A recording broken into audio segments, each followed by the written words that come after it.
सोलापूरच्या माढा तालुक्यातील वाकाव गावामध्ये पूरस्थिती अत्यंत गंभीर आहे। वाकाव माजी आरोग्यमंत्री तानाजी सावंत यांचं मूळ गाव आहे।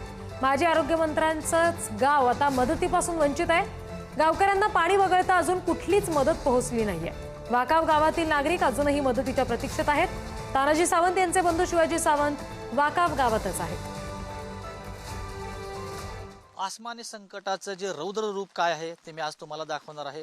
माढा तालुक्यातील वाकाव गावामध्ये जे की 90% गाव हे पाण्याखाली होतं आणि 100% शेती ही पाण्याखाली होती। त्या मुख्य चौकामध्ये मी आता उभा आहे। आपण एकंदरीत पाहिलं तर गेल्या 5 दिवसापासून जे गाव माढा तालुक्यातील वाकाव गाव आहे ते पूर्णतः पाण्याखाली होतं। त्याला आता पूर ओसरलेला आहे। आपण त्या गावची परिस्थिती पाहतोय। ज्या मुख्य चौकात मी उभा आहे त्या चौकामध्ये आता बघितलं तर आता रस्ता खचलेला आहे। या रस्त्यामध्ये मुख्यतः पेव पडलेले आपल्याला पाहायला मिळतात। पूर ओसरल्यानंतर गावामध्ये हळूहळू लोक यायला सुरुवात झालेली आहे आणि जे गावचे सरपंच आहेत ते आपण त्यांच्याकडून जाणून घेणार आहोत। काय सांगाल, काय गावची परिस्थिती होती? सीना नदीच्या काठी पूर जो आला होता, 3-4 दिवस झालं आमचं गाव पूर्ण पाण्यात होतं। बऱ्याच कुटुंबातील लोकांचं नुकसान झालेलं आहे। प्रशासकीयला आम्ही वारंवार फोन करून सुद्धा आमच्यापर्यंत काही मदत पोचलेली नव्हती।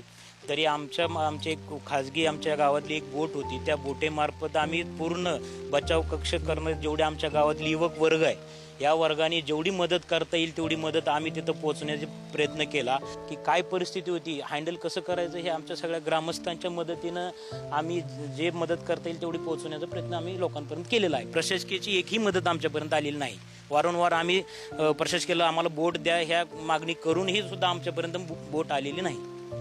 आज पूर ओसरलाय, आज तुम्ही गावात आलात, गावकऱ्यांना मदतीची हात देण्यासाठी आलात। काय मदत स्वरूपामध्ये गावकऱ्यांना मदत करताय? आज गावकऱ्यांसाठी पहिली गोष्ट पिण्याच्या पाण्याचं आम्ही फिल्टरचे टँकर मागवलेले आहेत। कारण आजच आपल्या वाकाव या गावाला रस्त्याचं मार्ग चालू झालेला आहे।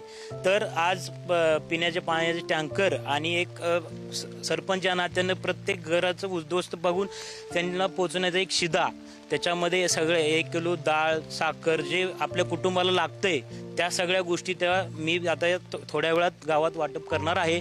सरपंच ऋतुराज सावंत आहेत, त्यांनी आता गावातल्या लोकांना संसार उभा करण्यासाठी मदतीचे हात म्हणून शिदा सुद्धा आता पोहोचवण्याचं काम केलेलं आहे। कॅमेरामन निखिल करंदीकर समी माऊली डांगे, पुढारी न्यूज, वाकाव, माढा। जी काय अफवा येत होत्या किंवा ह्याच्यावरती व्हॉट्सअप माध्यमातून येतो की 5 फूट पाणी वाढले, 10 फूट पाणी वाढणार आहे, अशा माध्यमातून बातम्या आल्यानंतर ती जी काय लोक होती गावात घाबरलेली